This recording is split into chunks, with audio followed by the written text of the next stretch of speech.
Good morning, good morning. Thank you so much for joining me. This is the podcast, The Endurance of Labor Laws.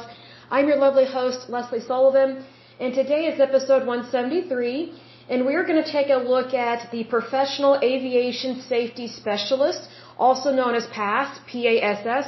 This is a labor union or a trade union within the FAA and the federal government, so this one's very interesting. But first of all, let me give a big shout out to my listeners.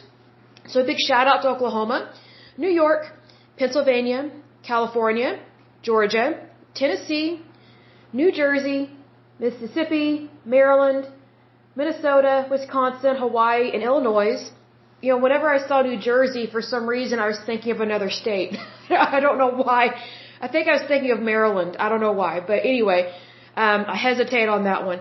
Okay, so in terms of countries, the United States, Canada, and Uzbekistan. Good to see all of you.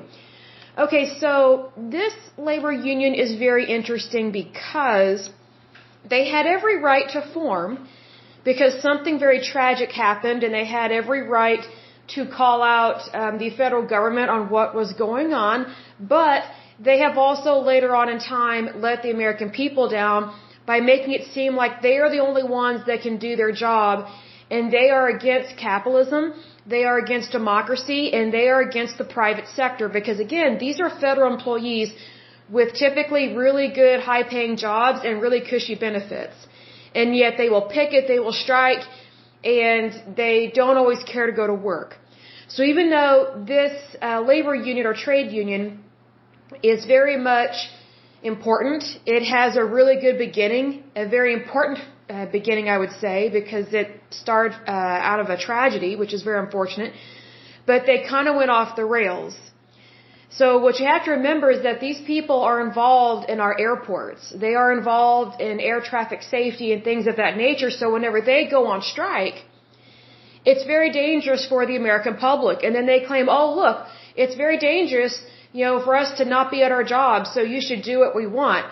No, that's not how this works. There is a reason why President Ronald Reagan threatened to fire the air traffic controllers, and this is a slightly different group. There's a reason why President Reagan threatened to fire air traffic controllers that did not go to their job and report to work, but they were on strike. Here's the thing. If air traffic controllers, and these are not the same as these people, but I'm saying that if air traffic controllers do not go to job, or if they do not go to their job, if they do not go to their work, then planes can't take off. It's very similar to these people here, the Professional Aviation Safety Specialists. Whenever they refuse to go to their job because they're striking, they should be fired. Because they work for the American people, and they work in regards to airports and safety. This is one of those jobs where you can't just throw in the towel and say, oh, do what I want or else. You either do the job or you don't. So we're going to see a little bit of the hypocrisy within this group. And again, yes, they had a very good beginning. But then they're trying to control an entire industry, which is aviation, which is total bull. Like they are not in charge of that sector, but yet they act like it. So let's go ahead and dive into this puppy here. It says the Professional Aviation Safety Specialist, also known as PASS, P-A-S-S, is affiliated with the AFL-CIO through its affiliation with the Marine Engineers Beneficial Association. It represents more than 11,000 Federal Aviation Administration and Department of Defense employees. The Federal Aviation Administration is also known as the FAA, so this might sound familiar. The union was formed in 1977 by Howard Johansson, an FAA safety technician in the agency's air traffic organization. National President David J. Spiro is currently serving his first 3-year term, having been elected in September 2021. Carlos Aguirre, if I'm pronouncing that correctly, was elected National Vice President in October 2018, and his title changed to Secretary-Treasurer later that year. Previous presidents of PASS include Johansson, who was president from 1977 to 1994. That is not good to have someone in power that long. That is not good. So that's a big red flag as to what's going on here. The next president was Jack Johnson. He was president from 1994 to 1997. The next one was Mike, I think it's pronounced Fanfalone. He was president from 1997 to 2003. The next president was Tom Brantley. He was president from 2003 to 2012. And the next one after that was Mike Perrone, if I'm pronouncing that correctly. He was president from 2012 until 2021. I think that is too long to be serving as president. I think that's wrong. I think they need some new blood in there. But moving on, it says Johansson and 50 of his colleagues gathered in Chicago in February 1977 to form a union, fed up after years of second-class treatment at the FAA. Here's the thing. I don't blame them for that. But see, here's the thing. This is a federal agency. So that tells you how the federal government treat people. Not the rest of America, but the federal government. It's kind of like what I talked about in times past, where these different federal agencies, it's like they're having a pissing contest all the time. There are bureaucracies and there are bureaucrats within every single one of these federal agencies, and we're seeing it right here. And unfortunately, this one goes back, I would say even further back from the 1970s, but there was a problem that occurred because of these bureaucrats, and they did not value human life. So let's take a look at this. It says an incident involving a fire at JFK International Airport pointed out the disparate treatment, whatever that means, but basically not being treated correctly or appropriately. Unable to unlock a door giving access to a hangar from which smoke was coming from, Johansson grabbed a fire extinguisher to knock down the door. An air traffic controller saw what was happening and helped. After the incident, Johansson was told he was facing a suspension for destroying government property. See, that's how federal governments operate, especially in the United States. The federal government is more concerned about policies and procedures than it is human life. So needless to say, a union was formed because of this stupid incident. So the federal government, and I would say this is still happening today, values government property more than it does human life. So socialism has been a problem for a long time. Because if our government had truly been democratic or capitalist at this time, then this federal agency would have been reporting to the American people, not to their bureaucrats that they put in charge. Goes on to say in 1991, employees in the FAA's Flight Standards Service part of aviation safety voted to join the union. Employees covered under PASS include systems specialists, flight standards and manufacturing aviation safety inspectors, aeronautical information professionals, and those people are sharp. Also includes flight inspection pilots, mission specialists, operations staff, aircraft maintenance employees, legal instruments examiners, compliance specialists, and support staff.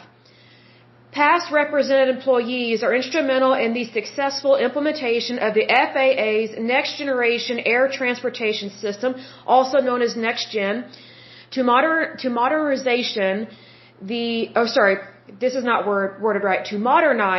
the nation's air traffic control system.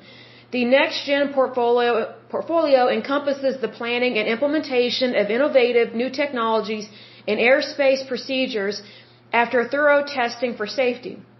So they are basically in charge of a lot of this software, but unfortunately it's under the branch of the federal government. So none of this is privatized. That's a big problem, and we will see this, come to a head later on. So it says here that NextGen hopes to improve U.S. air traffic control systems, and that is still ongoing. It says throughout its history, PASS has fought efforts to privatize the nation's air traffic control system. I disagree with that. Privatization is wonderful because it leads to better innovation and higher safety records. But it says here in 2002, U.S. President George W. Bush signed an executive order allowing the government to hire a private entity to take over air traffic control functions. The then president of PASS, who was Fanfalone, if I'm pronouncing his name correctly, said the union's concern, which this is bull, is that the radar that monitors our skies and the voice and radio systems that provide critical communication capabilities should be maintained and certified by committed public servants, answerable to the American people and not controlled by private interests most concerned about the bottom line. Here's the thing. He's a liar. He's a hypocrite and a liar. Here's the thing.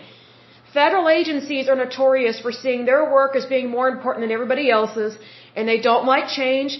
They really don't care about making improvements. And here's the thing. This guy is a liar and a hypocrite. He says that system should be maintained by federal employees who are answerable to the American people. These federal employees don't think they answer to anybody. They're hypocrites. They're liars. Like they are completely in delusionville. See, because here's the thing. If these people actually thought that they were answerable to the American people, then why would they go on strike? Why would they interfere with Americans' lives to get on a plane and go somewhere safely? See, here's the hypocrisy to federal agencies and to federal employees as well as their labor unions. It is such a crock. They claim that they are accountable to the American people, but they don't act like they are. They act like they are above the American people, and that's why they go on strike. And they don't show up and do their job. Now, what's interesting is that some of the people that work for the FAA, and they went on a couple of different strikes, there were some employees that did show up, and they were not getting paid at the time, but of course they get back pay. But here's the thing. The reason why they were not getting paid during a strike was because they were on strike. See, that's the thing that sucks. If you are a federal employee, or if you are an employee in a labor union and you think that you should still have a job and go to your job and do the work, when you are on strike, you will not get paid. So God bless the people that actually showed up to their job and did it well and did so without pay. But let me say this, they got their pay later on once the strike stopped. But here's the thing, this is exactly how strikes interfere with people's pay and with their jobs. God bless the employees that actually understood the importance of them going to work and doing their job and doing it well. See, in these strike situations, it's the labor union that is getting in the way. Yes, this labor union was founded for really good reasons, but their beef was not with the American people. It was with the bureaucracy within the federal government. So needless to say, this labor union was founded for good reasons, but it has notoriously gone off the rails multiple times. And whenever it goes on strike, it's not punishing its employer, it's punishing you and me. It's not punishing the federal government. It's not punishing the management. Here's the thing, if this had been privatized, we would not have strikes like this. And they would actually have better pay, better benefits, and better hours. See, what these people don't realize is that government jobs, they don't pay as well as the private sector because they're government jobs. So you cannot expect to have a government job and make as much money in the private sector. And here's the thing, the private sector is always for safety, always. Do strange and bizarre things happen? Yes, of course, but there is innovation, there is research, there is, I would say, research and development. Research and development and inventions do not occur in the federal government. It just doesn't happen. You know, the rate of inventing new things within the federal government is like saying the USSR really believes in people. It just doesn't. So some of this stuff I agree with, most of it I do not. Because I think they need to speak the truth here. The only reason why the United States is successful in its business and its currency and its economy is because of the private sector. It is not because of the federal government. Because the government belongs to the American people, but these federal jobs and these federal employees and these labor unions and trade unions, they don't even want to acknowledge that the American people are who they technically report to, especially when you work in a federal job. So if they are going to live in Delusionville, then we need to have the courage and the gumption to call them out on, hey, you're living in flat out Delusionville if you think your job is more important than everybody else's. And if you think I'm going to feel pity for you because you're the one picketing, you are totally wrong. Like, to me, if someone pickets, they should be fired. If you have a problem at your job, take it to your manager. If your manager's a problem, we'll fire your manager. We'll get somebody else. Here's the thing. Picketers don't really care to do what's right. They don't. They play their violin, and they expect people to care and believe everything that they have to say. Well, as I've said in times past, everybody has a violin, but not everybody plays it as loud as labor unions. And if you're going to play your violin, do society a favor and join an orchestra. Because that's where violins belong. They do not belong on picket lines and not doing their job.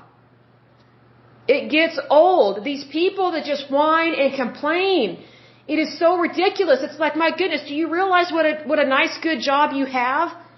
Of course there's going to be issues. Of course there's going to be problems, but you address the problems. You don't just not show up to work and go buy a poster or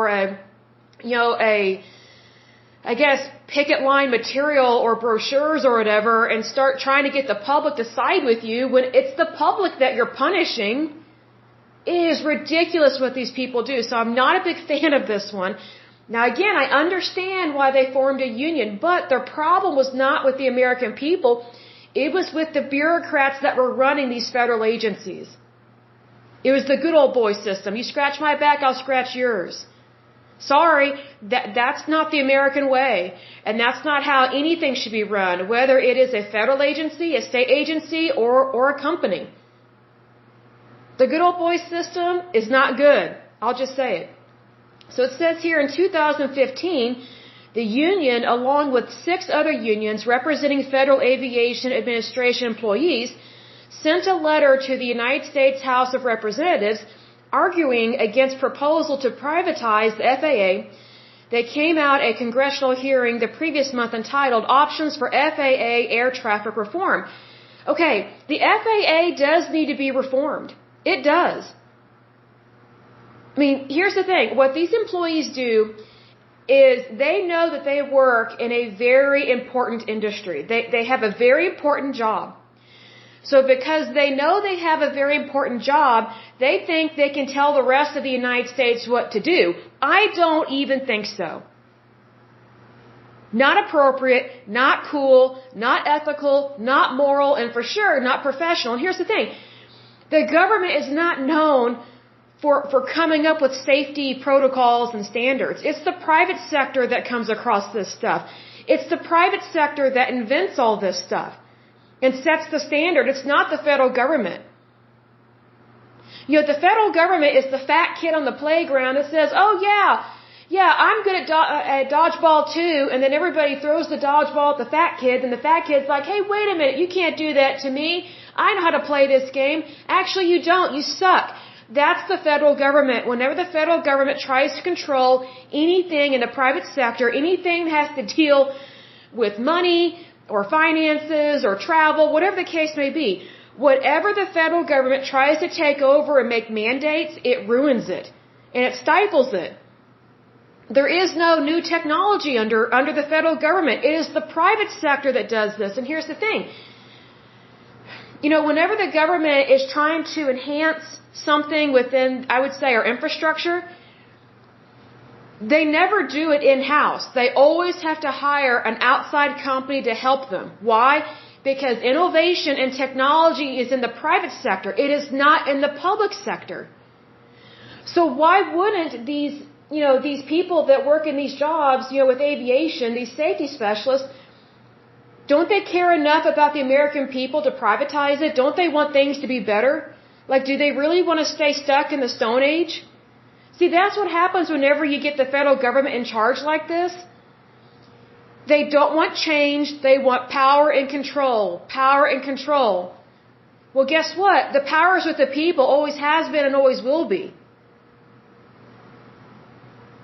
But see, here's the thing. These federal employees, they don't view it like that. But unfortunately, this labor union and some others, they actually won.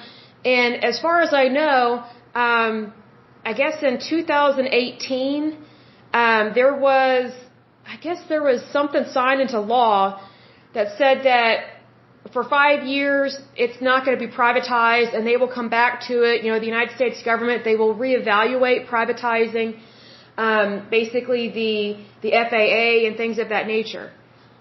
I say go ahead and do it. Go ahead and privatize it. Why wait? You know, it gets really old whenever the federal government claims to be the be-all and end-all when it just gets in the problem of new and better systems. You know, let me put it this way. Let's say the federal government was in charge of Amazon. Do you really think Amazon would be as good as it is today if the federal government had been running it, ruling it, mandating it? No, it would not. Just look how well Amazon has done. If I remember correctly, Amazon started out as I think it was a book publishing website way back in the day.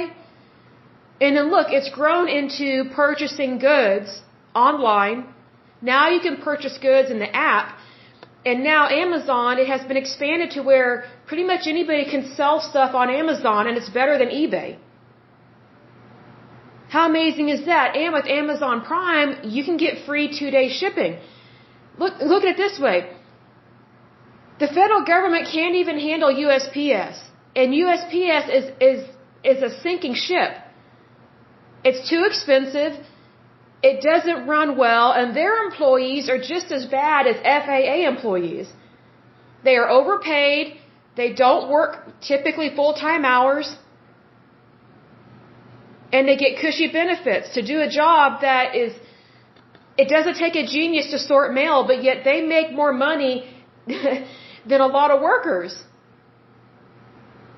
Like some of the salaries to work for USPS are equivalent to someone that works in data IT analytics. That is pathetic. To me, that's sick. Because to work in data IT analytics, you have to use your brain. To sort mail, you don't have to use your brain like that. A lot of the, I would say the protocols and the procedures within USPS, it's automated. It's mostly done by machines. So basically, we're paying all this money for these very expensive salaries for these USPS workers, but yet most of the work is being done by machines. Not everybody is a mail carrier. And being a mail carrier is a dangerous and interesting job. I have no doubt about that. But here's the thing. That job is not equivalent to something that makes more money. It's just not. But see, that's the solution of the federal government. Let's overpay people that are being overpaid for skills that they don't have. That's what's happening here within FAA. And that is very unfortunate. Needless to say, it should be privatized. Just imagine how much better aviation would be in the United States if it was run as successful and streamlined like Amazon. I mean, Amazon is not perfect, but it is a phenomenal company. It really is. Just think about everything that it does now. It has music streaming and downloads. It has DVD sales. It has streaming of movies and TV shows. I mean, it does all this stuff. And again, this company started out with just books, just plain publishing kind of books kind of thing. But see, here's the thing. With the federal government, the company would never change. It would never grow. It would never advance. It would never get better. It would stay stuck in the Stone Age. That is exactly what happens with anything that the federal government runs and manages. And examples of this is Medicare, Medicaid, our VA, which is a veterans hospital, which is horrible. It sucks. Also, Social Security sucks. Disability sucks. Just look at all the different things the federal government manages and how many people are not getting what they're supposed to get. For example, our veterans. How long are they going to suffer? I mean, seriously, our veterans, they joined the military, served, X amount of years, put their life on the line, and they come back home to what? Crappy health care? And so here's the thing, the crappy health care that has been given to our veterans is not privatized. It should be. The health care that is being given to our veterans is basically socialized medicine, and that's why it sucks. That's why it needs to be privatized, and that's what President Trump was trying to do during his administration.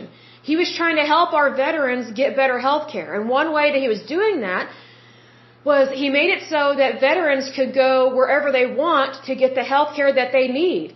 Whereas previously, in times past, veterans couldn't go to just any doctor. They could only go through the VA, and that health care sucked. It was horrible.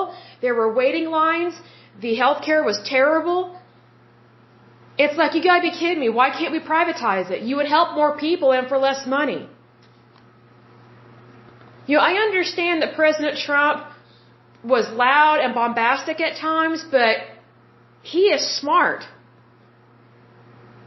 I understand that he's a New Yorker, and that's just how New Yorkers are. They're loud, they're bombastic. They're not as sweet as people from the South, I would say. But, that's just a personality type, and that's just, how someone is raised and how they speak and their dialect. But if you look at what they actually accomplish and what they want to do, when Donald Trump was president, he really tried to help our healthcare system. He wanted to privatize it even more. And I'm like, amen, go for it. Yes, yes, yes, yes, yes. Please privatize it even more, because the more you don't privatize it, the worse the healthcare gets. And that means that you have less access to the doctors that you need. And also you have less access to the hospitals that you need. And even worse than that, of course, all this is bad in regards to this. Under socialized medicine, you have lack of access to the medications that you need, especially the more expensive ones. See, this is why the FAA is not run well, and why it has not been run well for several decades. It obviously has had problems since at least the 1970s. What's interesting is that these people that formed the union out of the FAA, they formed it because they wanted change. What hypocrites, because now they don't want change. They don't want things to get better for America, they only want things to get better for them. Well, gee, favoritism, nepotism much? Get over your sweet little self, FAA. Get over your sweet little self, federal employees. We know you've got it good. We know you've got cushy benefits. We get that. We understand that. But here's the thing. You do not determine an entire industry in the private sector. That's not your job. And the audacity for you to think that you can tell the American people what to do like that, that's just as bad as the air traffic controller strike in the 1980s. It's ridiculous and it's pathetic. Get over your sweet little self. Get back to your job. Get back to work. Earn the money that we are paying you with our tax dollars. See, here's the thing. Whenever someone doesn't show up to their job, but yet they expect to get paid, that is thievery. And that is exactly what these federal agencies do. That is exactly what federal employees do. And it's also what trade unions and labor unions do. They do this all the time, but yet because they have a violin and they play it really loud, they get away with it. This is why we have to have checks and balances within our federal government. This is why we have to have accountability, because you're dealing with federal tax dollars. Working a federal job is not the same as working a job in the private sector, because in the private sector, you're not working for the people. You're not working for your country. You're working in the private sector, but when you work a federal job or even a state job, you are beholden to the very people that are paying your wages, which is all of the taxpayers in the United States. I think it's really important to say here that, when you work for America,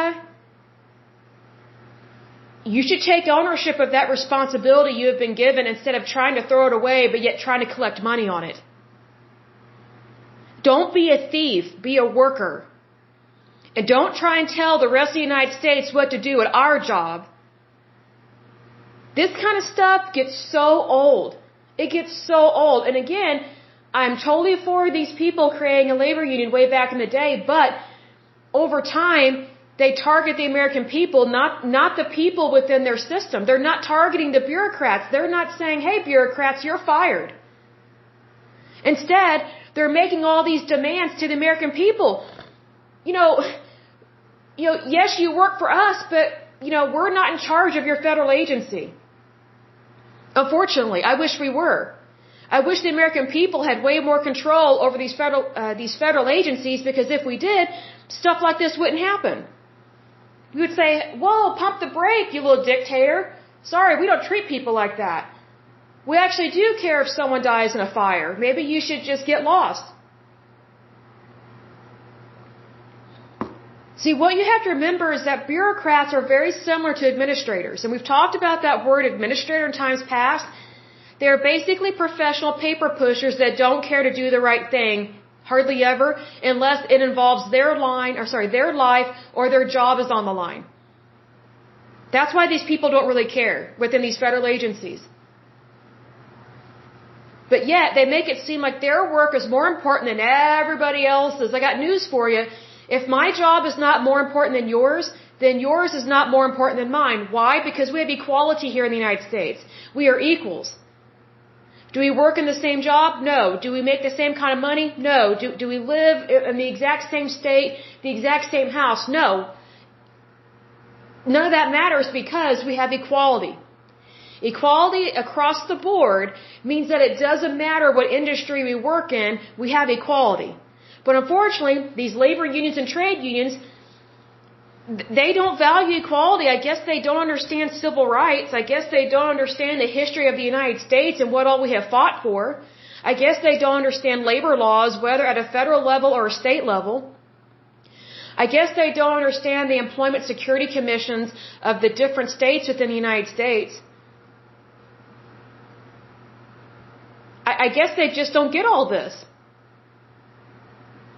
I mean, it's bad either way. If they don't get it, that shows their stupidity. If they do get it, and if they think that none of it applies to them, I think that's even worse. I mean, because they're not ignorant. They actually have knowledge, but yet they are choosing to not do the right thing. And I think that is horrible. I think labor unions really need to understand America. I think instead of causing problems, they should read the Constitution of the United States. Because our workers' rights come from that document. It doesn't come from a labor union. Excuse me, it doesn't come from a trade union. I have the hiccups, excuse me. Workers' rights start with the foundation of your country that you are a citizen of. See, that's where these labor unions get really bizarre. They think that they set the stage and they set the standard for employment. They do not.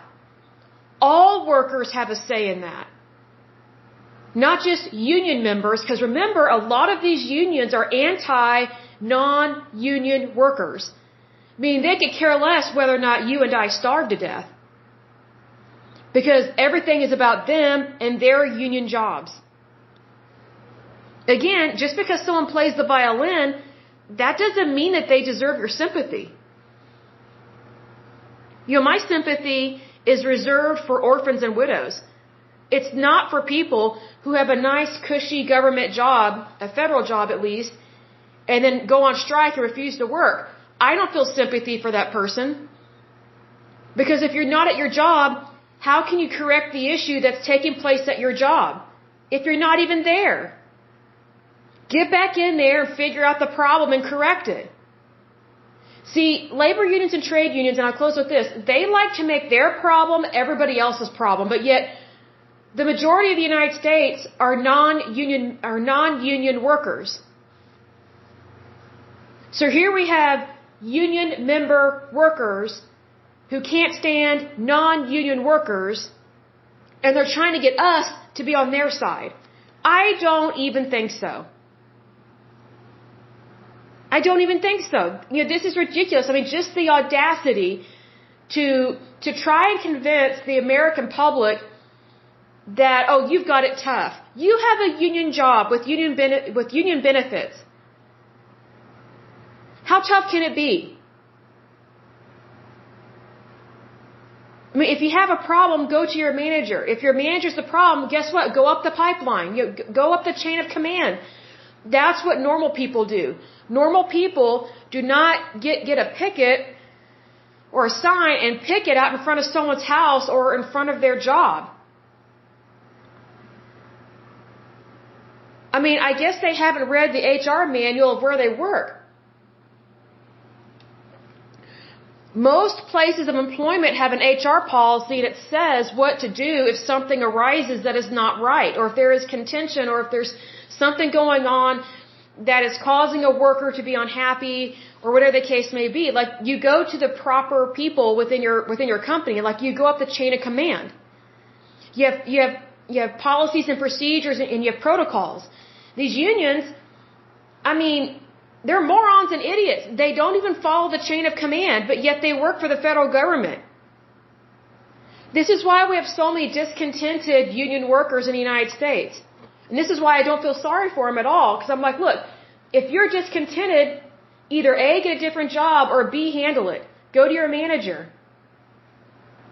But if you don't care to do either one of those things, I can't help you with that.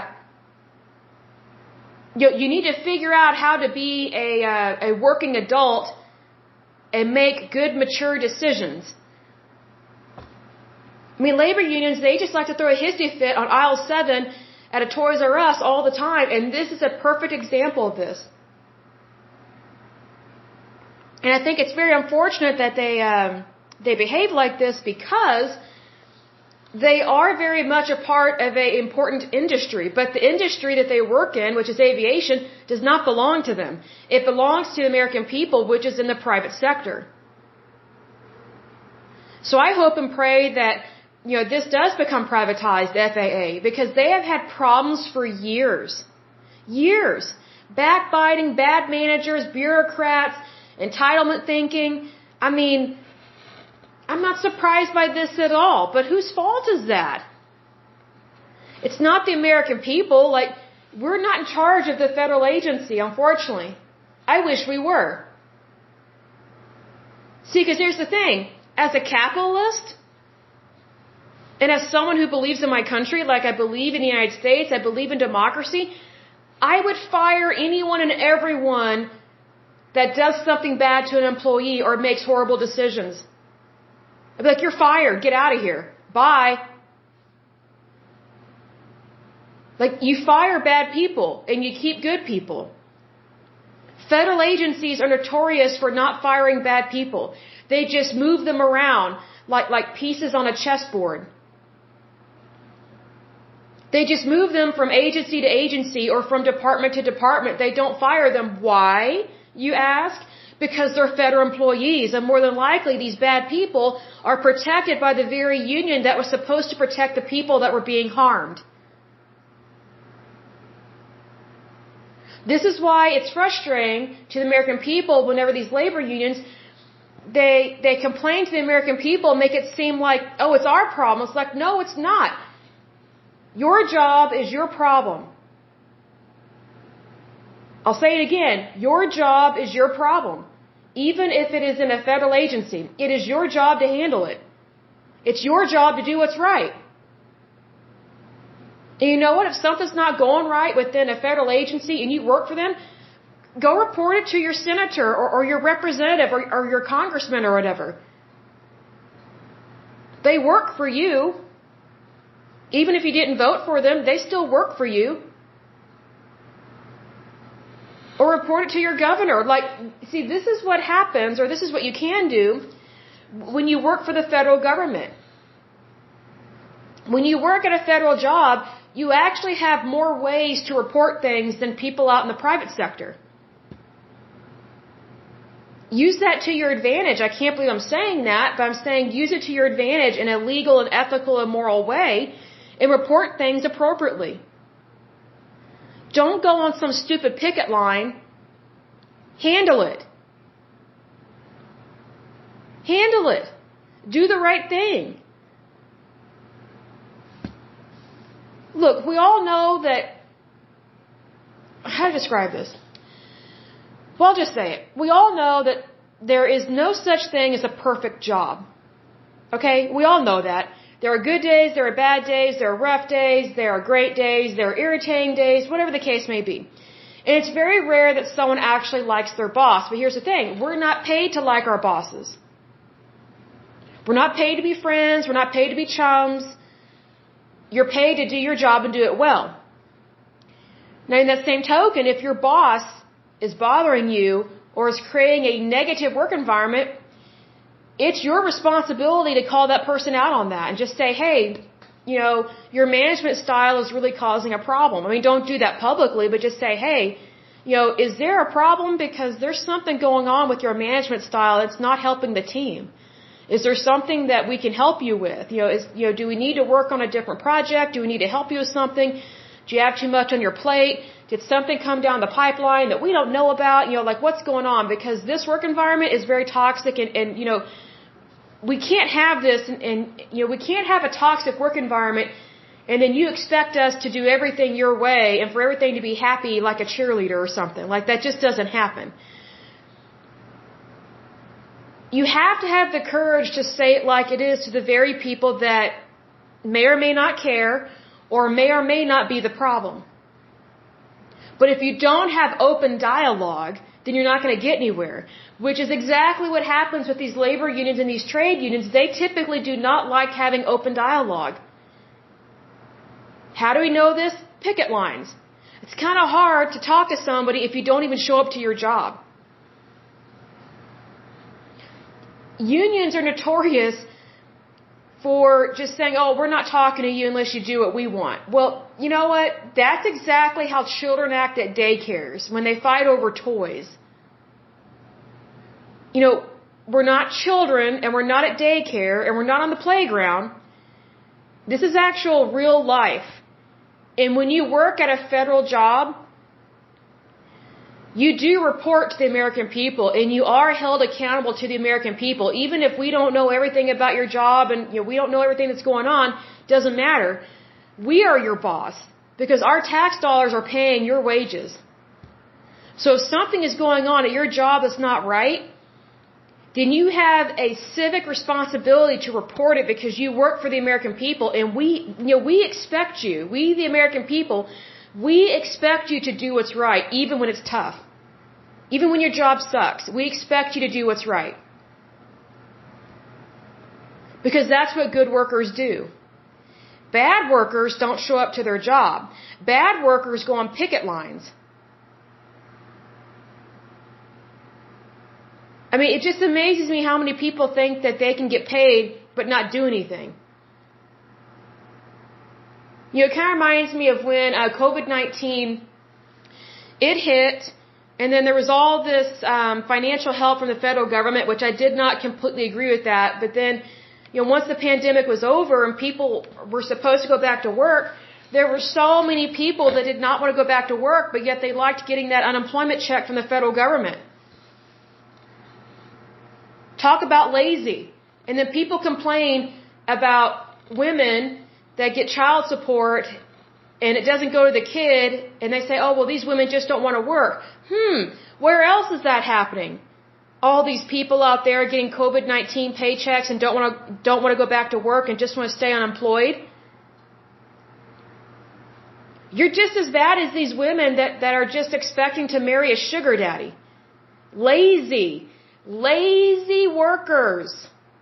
Unethical, unprofessional, immoral workers. Gee, get a real job.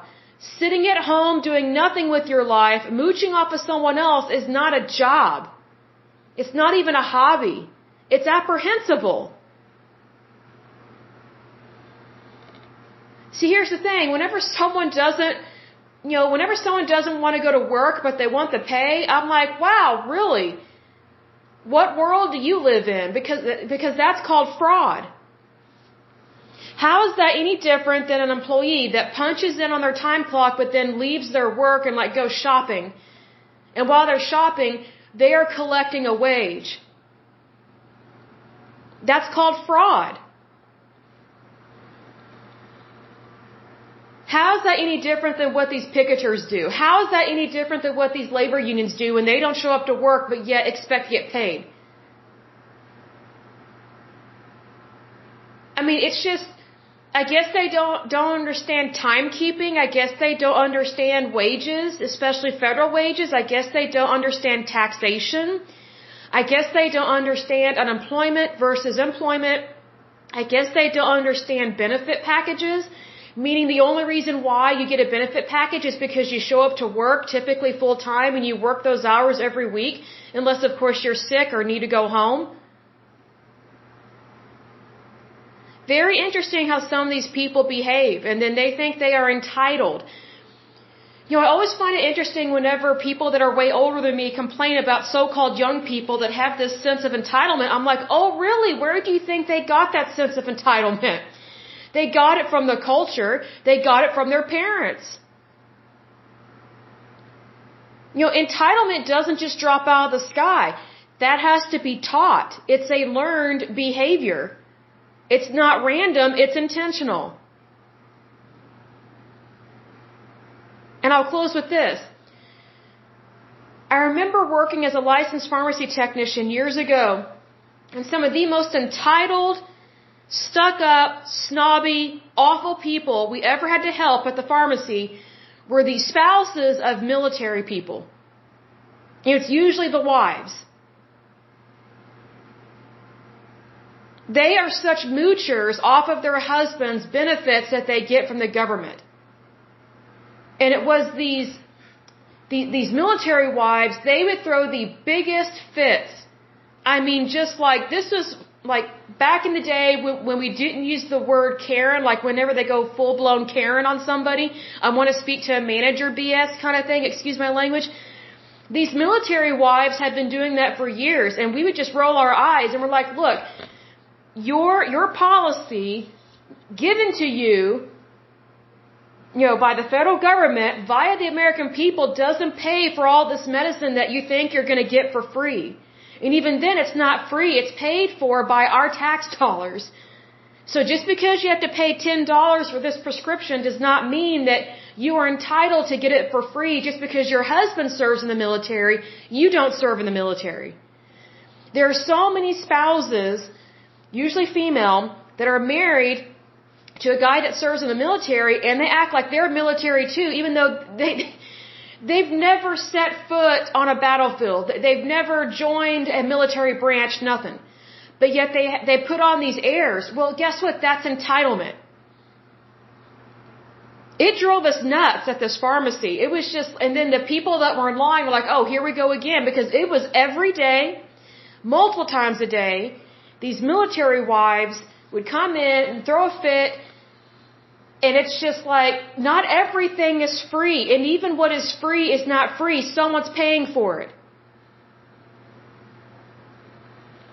Like sometimes these military families, it's usually the wives that are the problem, and sometimes they're bratty kids.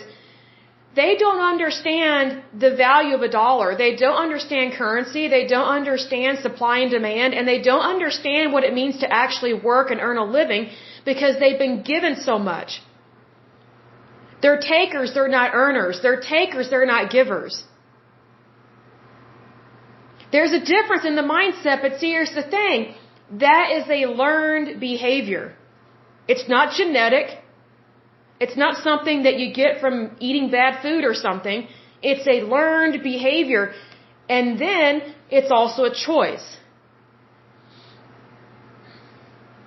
So needless to say, you know, we do have problems with entitlement in this country, but it's not because of the young people that think they're entitled. They were taught that. So that is something that gets passed down from generation to generation to generation. We have seen that right here in this federal agency in regards to the FAA. There's this entitlement. There's a bureaucracy taking place in that agency. That's why President Bush wanted to privatize it. And that's why Trump also wanted to privatize it, because whenever you privatize something, it stops bureaucracy. It stops entitlement. That's why it's better to privatize, whether, you know, as opposed to having a bureaucracy that's just, you know, that's just a good old boy system. This is why unions are a problem.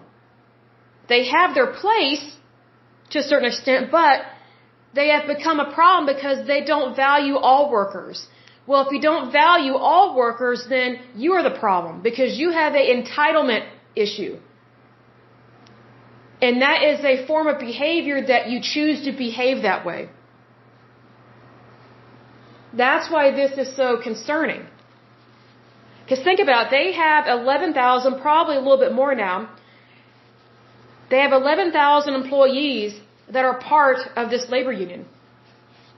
That's quite a few people. Just think about how many employment packages they have and the benefit packages that all of these 11,000 workers have, and just imagine how much money that is costing the American people. It's not cheap. And yet they have the nerve to complain and picket? Come on. See, here's the thing. If these people had to work in the private sector, I don't know how long they would last because, these whiners and complainers are typically not tough people. They can't handle real life. So that's why they typically live in Delusionville. Because they don't understand currency. They don't understand supply and demand, and they also don't understand the Constitution of the United States. They claim that they do because they work for the federal government and they're in a labor union, but they obviously don't. And you see, that's very disappointing because these workers, I have no doubt they truly believe in what they believe in. But they are unbelievably wrong. Because they are not entitled to anything. Nothing. And if you tell them that, oh my goodness, they're going to throw a hissy fit. And see, that's when you know that someone has a problem with pride and entitlement. When you tell them you don't deserve any of that. It's a gift. It's not that you are entitled to it. It's that the American people, via our tax dollars, are giving you the opportunity to have this job and to make that money and to have these benefits. So being that it is an opportunity, opportunities are not a form of entitlement. It's an opportunity to do good, not bad. I will go ahead and end this podcast, but as usual, until next time, I pray that you are happy, healthy, and whole, that you have a wonderful day and a wonderful week. Thank you so much. God bless and bye-bye.